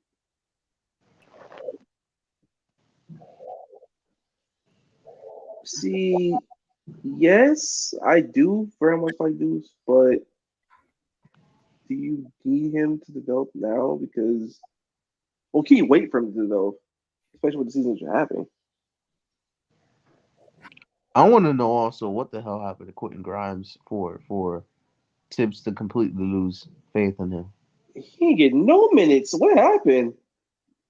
I think you probably answered better than us, but like, what happened? What did happen to Quentin Grimes? He's not getting minutes at all. He went from being the most protective young asset for the Knicks to being a throwaway with Emmanuel Fournier in the trade package. It's crazy. Yo, so I I thought about this one. I thought about this guy as a trade asset, especially if they want a backup floor that can just do something on offense and can stretch it for a little bit. What would y'all think about someone like, say, PJ Washington? not I like that a lot because unlike the other guys, he has a little bit more size, similar to OG Anunoby, and he's like a career. Let me search it up. I'm pretty sure it's like 36% three on like 5 attempts a game, which is pretty good. Something that would really help out them, especially when if Julius Randle ever, not even whenever, if he's just not able to shoot again Right. and has a stinker in the playoffs, you have another option of, oh, hey, I have this 4. You can even play a small ball 5. And he actually can stretch the floor a little bit, and he actually can shoot 15 mid-range up, shoot from 15 feet, and not be a slog. He's averaging just under 14 right now. I'm on 45% from the field with Charlotte, so that's pretty solid numbers. And he's shooting for his career. But he's a career 36% 3-point shooter. Like on 5 attempts a game, that's pretty damn good. I'll take that. I'll take that all day. Shit, man. Like just to have someone that can do something.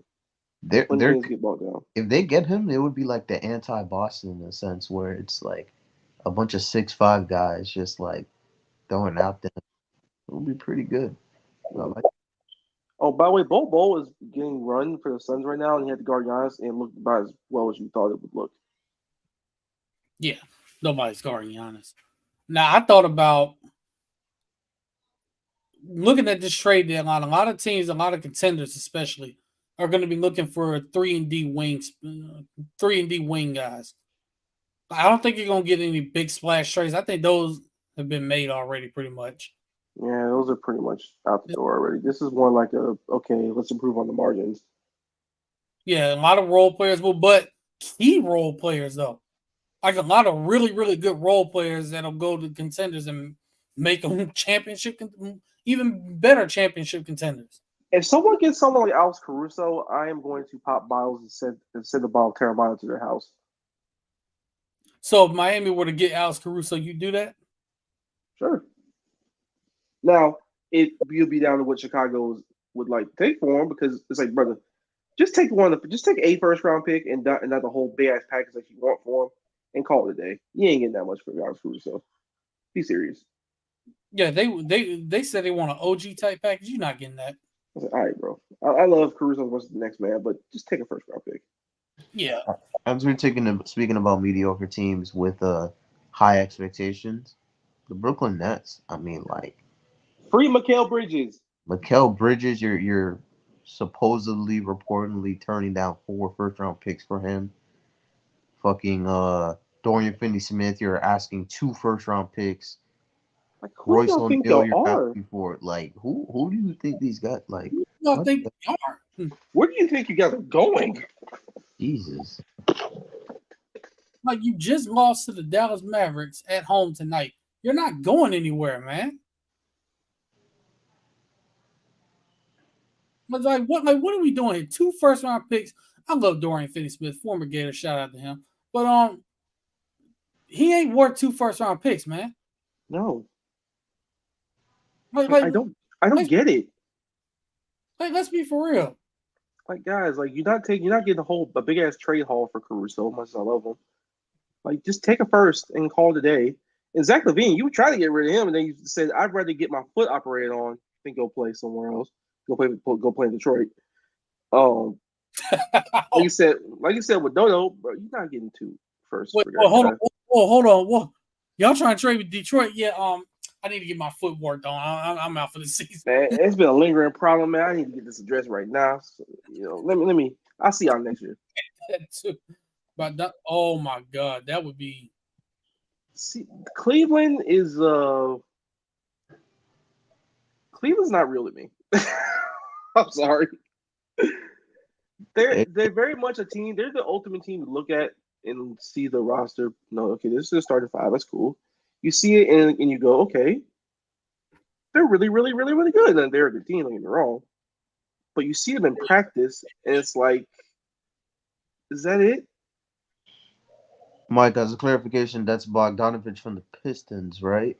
Right, yeah. That's that one, and I think that's perfect. But it's just one of those things where it's like, Whoa, hold on. Pistons are another mediocre team that just don't want to give up any. What happened? But let me get on 2K. Mikal for Sacramento. Ooh, okay. Oh, baby. But I feel like you know what Sacramento would actually do, and I feel like this one has been like brewing for like ever since the 2021 season. Like this right here.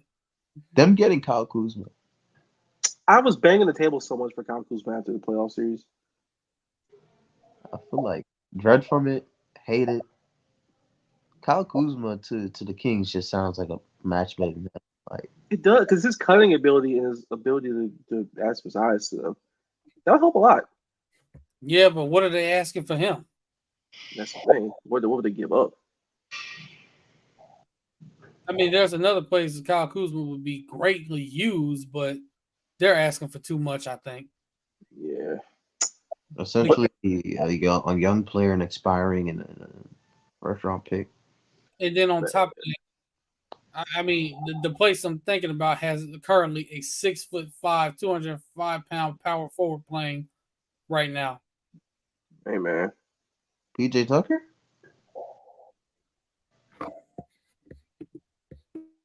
Campaign, why are you shooting step backs on KD? Who are you? This man really said PJ Tucker. My bad. I'm sorry, B. You don't got internet, bro. But I'm interested in what Miami does for real. Like, not even trying to be funny. Because no hope, Darnell, really? We already made our move. They're gonna make another move. Come on now. The reason why I say they're not is like, what's the incentive of trading Caleb Martin? Because you're not gonna be able to pay him. You're not gonna pay him. Okay, the guy you're gonna trade, you're gonna pay him? They probably pay him over Caleb Martin. Why? They love Caleb Martin. If you can get a Kyle Kuzma there, yes, you're going to pay him over Caleb Martin, no matter how much you love Caleb Martin. The cost of Kyle Kuzma is more than Caleb Martin. It's like Who cares? you're not trading Tyler Hero for Kyle Kuzma. Who say anything about Tyler Hero? Come on now. That's what the Wizards are asking for. They're saying we want a one player expiring and picks. The Wizards will be slapped into reality, and they will take Caleb Martin in a first-round pick or two and Nikola Jovic for Kyle Kuzma and like it. And that's another thing. Miami has only one first-round pick to trade. One. They have more than one. They can't trade them until the offseason. We only have one off season. One tradable first-round pick. They're gonna keep Caleb Martin. That if any trade is gonna happen for Miami, it's gonna be a salary filler trade, like trading Drew Smith for like a second-round pick or some shit like that. Like That don't even sound like a real player. Yeah, that he's not a real player. He was fake. He was fake. He's an NPC. 2K generated. Why y'all dunking on Drew Smith like that? He hurt his ACL. I'm just saying he don't sound like a real basketball player to me. I'm sorry. I'm just telling you the truth. Miami did it again where they signed a player they absolutely had no reason to. And now we're most likely going to have to attach another additional asset to get rid of him just to save some money in the offseason. And who would that player be? Don't say it. Go ahead. Caleb Martin. Hey, man. Hey, look, got to do what you got to do to improve the team. All I'm saying is that if you see Jaime Jaquez guarding Trae Young or Donovan Mitchell in this year's playoffs, you know why. You know why. That's hey, man. My thing is trade deadline, I am really hoping and praying somebody saves Mikal Bridges. Somebody please adopt that pup. Leon Rose, get him out of there. Yeah, not happening. It's not, but someone, anyone. For the love of God. Let's talk about the biggest star, DeJounte Murray. I don't think DeJounte Murray. I'm saying it right now. I don't believe he's getting traded.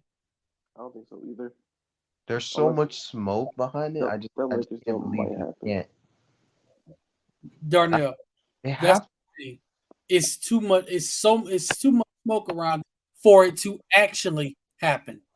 I feel like if it's like one of those things where it's like if it doesn't happen, you just ruined your locker room. Because like for a month you have been straight up saying that you want to trade this guy, and he wants to be traded, and both of you guys don't want to be there. If he gets traded, it's going to be during the off season. That's disgusting. No, and the reason why I say that is because the one team you constantly hearing about possibly trade for him is the Lakers. But like I said last week, nobody wants D'Angelo Russell. You'd be surprised. No, nobody wants him. The Brooklyn Nets do. The Brooklyn Nets don't even want him. Brooklyn Nets literally said they want him in the same way they want to get rid of Spencer Dinwiddie. Hey, bro, this happens every year with D'Angelo Russell around trade deadline. Exactly. He looks like D'Angelo Russell, and then around trade deadline, he starts balling out, and someone takes the cheese. Someone is going to take the cheese again. I'm telling you right now. Apparently, according to people in LA, talking about they may not trade him now. Case in point. In this case, the Lakers are the ones that might take the cheese. If the Lakers don't trade anybody this offseason, is that a failure? Or is that, hey, we're standing pat and we believe in our core? They can't stand pat at the score. They can't. Yeah, especially since a certain somebody is it could be potentially be a free agent at the season. And where is this core going in the playoffs? Oh, and Jerry Vanderbilt is already out. I don't know. But I was like, bro, that second round series, like their path was basically you played a young team who, quite frankly, was falling apart at the seams, and in the second round you played an experienced team like you that, quite frankly, was never that good all year long, but managed to survive a series, and then the wheels finally fell off. Like the biggest indicator that they were going to win that series was that D'Angelo Russell stayed on the floor. Yeah. You know what I mean? So that's what that series was. And then the third round, you ran to the Nuggets, and you got absolutely gobsmacked.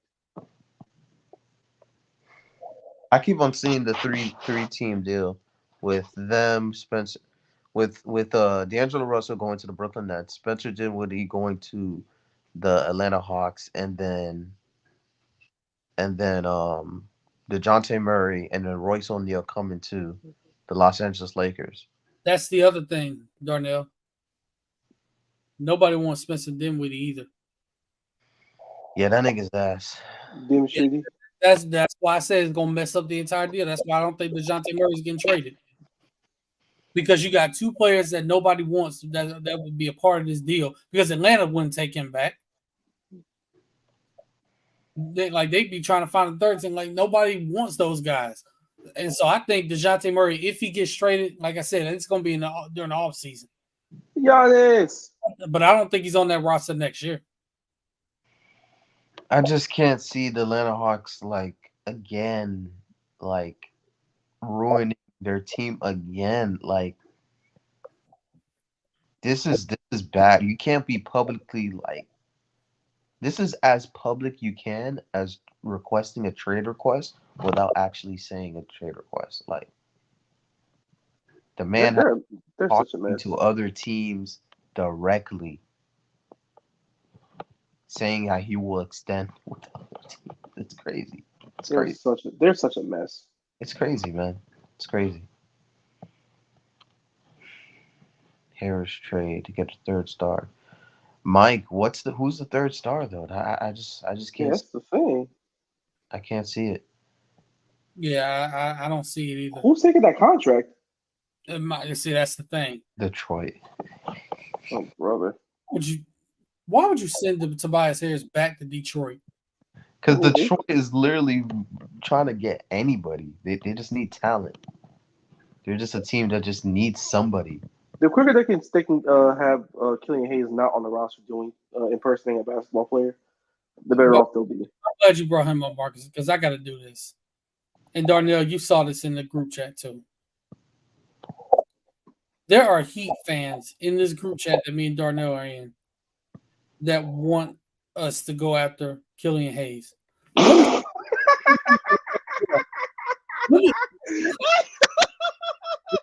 me say this right. Yeah. Let me say this right now. And because I hope a few of them are watching this. Wait, are you actually serious? Yes, I'm dead serious. Yeah. Mom, Dad, I know you're probably gonna listen to this. So excuse my language when I say this. And I apologize in advance.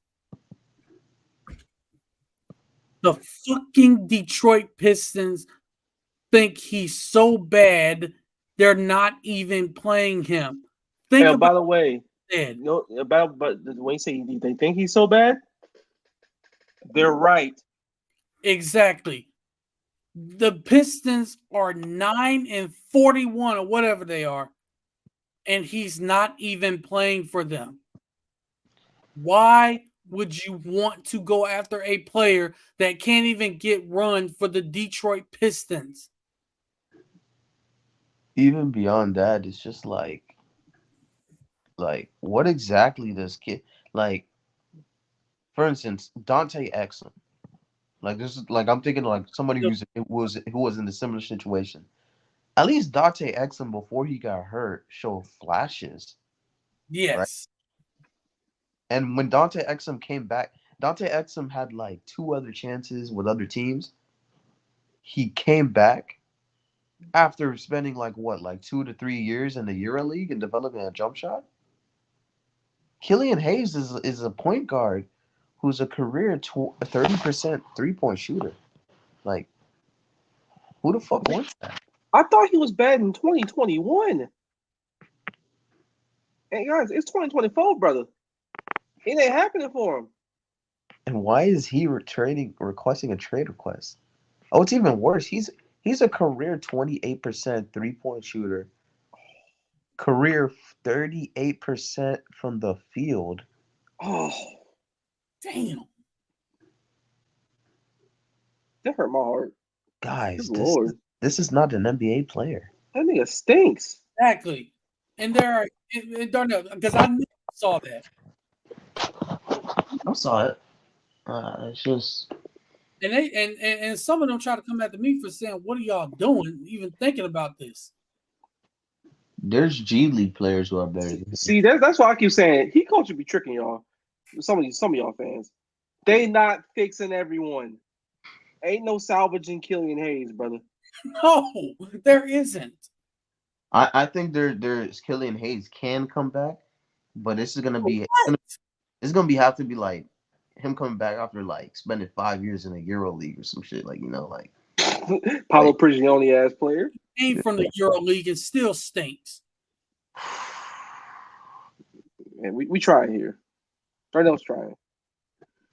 I don't know. Probably a buyout candidate, but if I'm Denver, hit up Danny Ainge for Kelly Olynyk. Nuggets can use a backup center. No offense to DeAndre Ayton. Mike, they have like nothing though. Like They have no backup center whatsoever. they have Yeah. no picks. They got no picks. They got no like their young players are just like they're good but not good enough to even acquire that kind of thing. Yeah, I saw like a Peyton Watson. Like, what are you really getting? Like, is anyone trying to trade for Zeke Naji?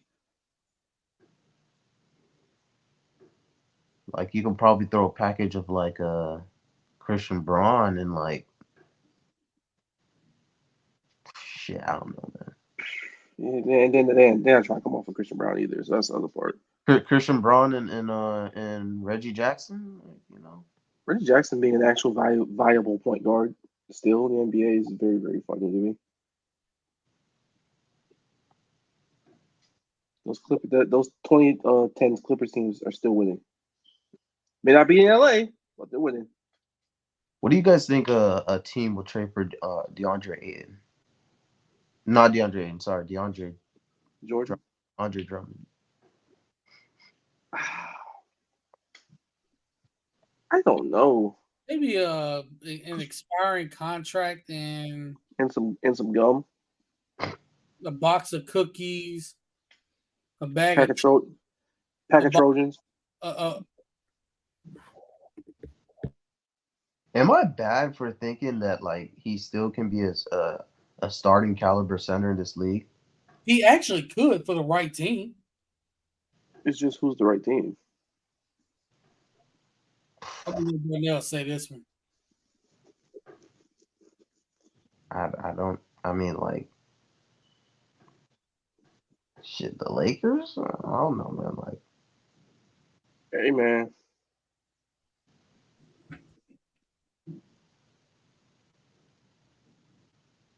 What? He can go ball out in Charlotte. Charlotte got enough. Yeah, they got plenty. They got so Now, much. speaking of Charlotte, who is gonna be the team that decides to go in for 27 days and 27 nights? Phoenix. I heard he's demanding 20 mil this offseason. Honestly, if he wasn't a freak, he probably would get it from somebody pretty comfortably.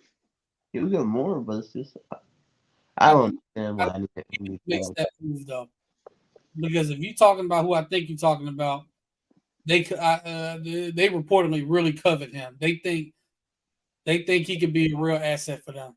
That's not the thing is he can be an asset for somebody, and he will be an asset for somebody. It's just, do you want to take the cheese?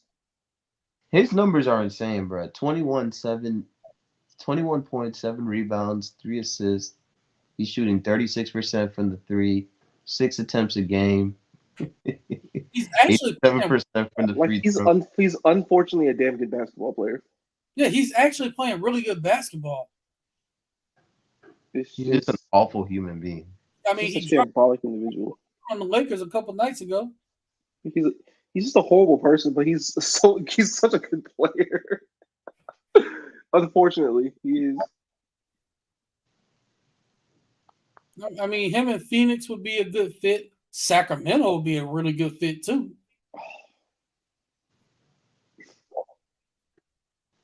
Hell, him and Knicks would be a good fit, actually. see, you see the vision. That's the problem. Surprised. There's a real vision. I'm surprised Cleveland's not like, trying everything they can.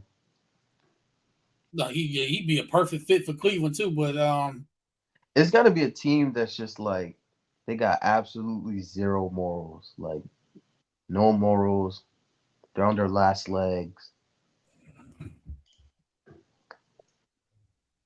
Besides Phoenix, It's an A, brother. You just trying to win basketball games at this point. You'll take anything you get. And the problem is, after his first 30-point game, no one's gonna talk about it. So it's like, I mean, like I said, he dropped 41 on the Lakers, even though they lost. And they haven't talked about that incident since he started playing. yeah. Plus, I mean, when you're playing in Charlotte, no one cares. Yeah, I mean, Charlotte sports right now is in the gutter. ooh, They just have to hope the minor league baseball team is actually decent. Well, Which- at least Brandon Miller was a baller. Yes, At least. oh man, Brandon Miller is amazing. They told me he was a bad pick at number 2. Yeah, Hornets fans wanted Scoot Henderson, and I don't know why, because you already have a point guard. I still don't get why that was a thing at the time. I don't get it. By the way, Scoot Henderson is looking really well with the Blazers. He's looking good, but guys, Brandon Miller was a 25 a game guy, and he is a good fit along what you have. What more can you ask for? He slid right into that wing spot right there, and it's working out well. He's playing a lot more, and he's playing a lot more like he did in high school. Where he was averaging 40 and stuff. And the midi is pure, buddy. Everything else is great.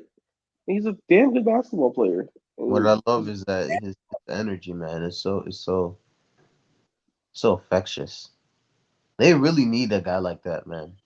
I think he could be a real leader for this team. Yeah, because Lord knows they fucking need it.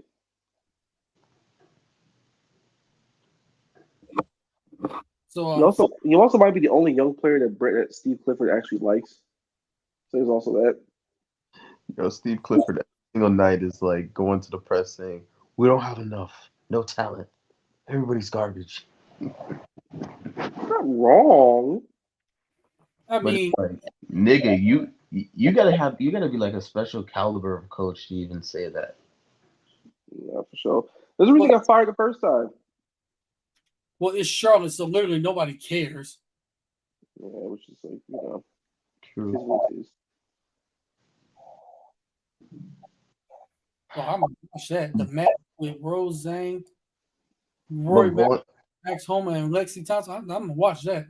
But, Bro, y'all see this tweet about LeBron and the Knicks? Or some Knicks fan put on.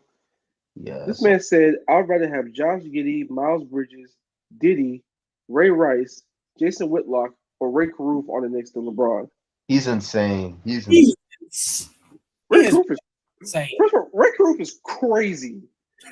Nigga, Jason Whitlock is you're just Yo. breaking at that point, bro. You I think just so. I want Eric Adams except in a basketball uniform.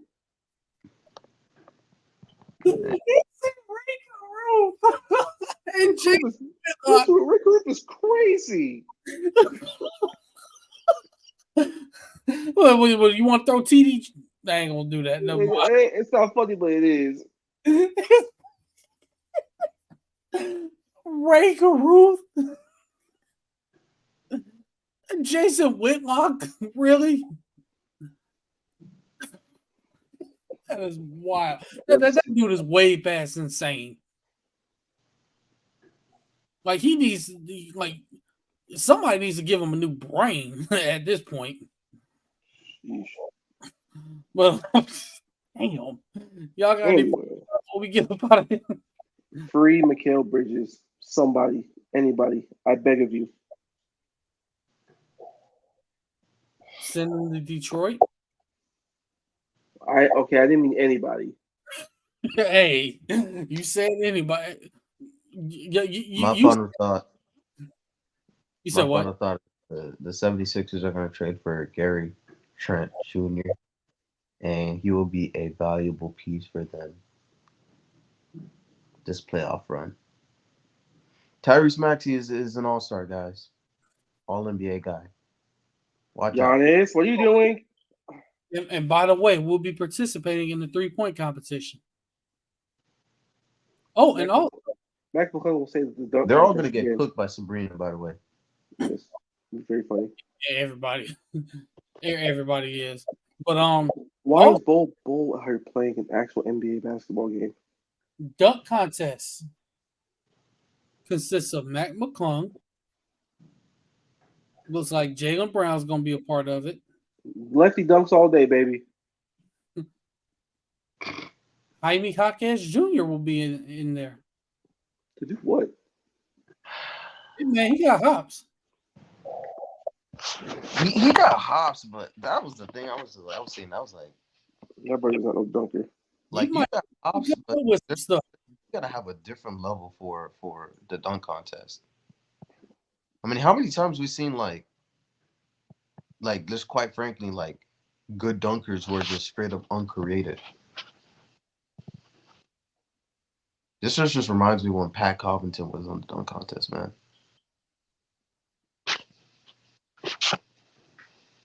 Oh my God, campaign is causing havoc right now. This is crazy. But Pain. my final thought is, although the trade deadline won't be very exciting in terms of big name players, It'll be very fun. yes, it'll be fun to watch. Jacob Toppin by $1 billion. Is he in the dunk contest for real? Obi Toppin is. Yeah. Oh yeah. Obi Toppin is. Oh yeah, that's the other one. That's your dunk contest contestants: Obi Toppin, Mac McClung, Jaylen Brown, and Jaime Jaquez Jr. It looks like it's gonna be those 4. Yeah, 3-point contest is taking over, buddy. You know, it might be solid. It might be solid. Jaylen Brown is pretty athletic. I say let Sabrina Ionescu, even though she's WNBA, I say let her compete in it. Don't just go against them. Let her compete in it. To do what? She might cook them for Right. real. Let's not go that far now. The 3-point contest, I do it. That's what I'm saying. I'm about to dunk contest. Something to say. 3-point contest, absolutely. Sabrina's gonna. No, I'm telling you, Sabrina's gonna cook Steph, bro. It's gonna be She probably will. You know why she's gonna do it? Because it's for charity. exactly. Steph can't shoot whenever it comes to charity. He can't shoot. The Republican in him just comes out. You know, he just. The landlord in them comes out. My bad. The conservative. Did you just call him a conservative? I mean,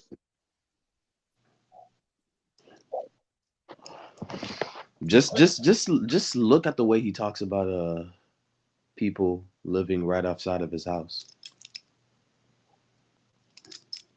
Landlord Steph. That's all I'm gonna say.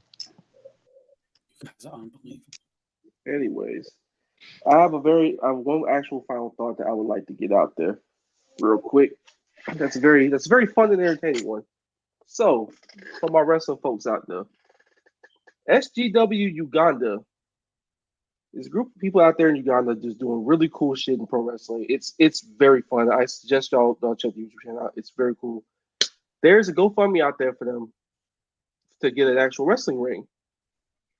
And if y'all would just donate to that, man, it'll be awesome because they're doing really cool stuff. It's a really fun thing that they're doing out there. Those guys are really talented, and to have to give them an actual wrestling ring and actual tools to really get this thing going, man, it'd be really awesome. So I got the GoFundMe. I'm gonna send it to AB. I'm gonna tell him to post on the Twitter page. So Yeah. Send me the link to that, and we'll post it on the podcast page. I just sent it right now. All right, I will be sure to post that on the podcast page. Everybody else on there post it. Jerry is probably sleeping, so we're gonna tell him tomorrow. Oh wait, Jerry's not sleeping. Jerry took Benadryl. Oh, so he's passed out, man. Pretty Yeah. much. Pretty much. Yeah, that's pretty much happened. That pretty much happened. I'm gonna tell you right now. If I take Benadryl, I might set an alarm to wake up, and as loud as it is, I ain't getting up. I set an alarm for 5. I won't wake up till about 8:45. By the way, just to talk about the GoFundMe real quick. It's a $10,000 goal. We at 5 right now. Everybody donate, man. Everybody donate. Get these guys a wrestling ring. Hopefully, they turn this into a potential WWE or AEW contract. It just might. Those guys are fun. Those guys are really good. I've seen like, a lot of YouTube matches on there. They do better stuff than some people that are on TV and some people that are in the independent scene right now. It's really cool. And WWE, AEW, y'all better get a look at them. Take a look. Take a look. With that, this has been another great episode of Indisputable Evidence. Let everybody know where they can follow y'all, burner accounts included. Oh, and for Jerry as well. Oh, Jay Breezy II for Jerry, and I am Breezy II for his burner account. And for me, Marcus Davis not on phone on Twitter. No burner account necessary. Yet. Well, I can laugh while I'm not telling you people. You can follow me Not Too Famous on all social media platforms. Pretty sure all y'all follow my my burner Heat fan page account, but it's all good. I made a new burner. It's called Trent Baalke needs to take a hiatus from life. 98, 97. Oh shit. Oh shit. Did I say that out loud? My fault. My bad game. Mean, man. That's mean, man. But you can follow me on Twitter at AceWade1, on Instagram at Ace_Wade1, ladies. You can follow the podcast account on Twitter at Indie Evidence, on Instagram, Indisputable Evidence, TikTok, Indisputable Evidence, and Twitch, because we're live on there as well. Indisputable Evidence there. With that, this has been a great episode of Indisputable Evidence, and we're going to leave y'all as we always do. God bless y'all. Stay safe. Take care of your loved ones. Tell them you love them every day. Take care of your temple. Take care of your mentals. Oh, man. We got to keep doing this because y'all just love being stank out there. Wash your face. Wash your hands. Marcus.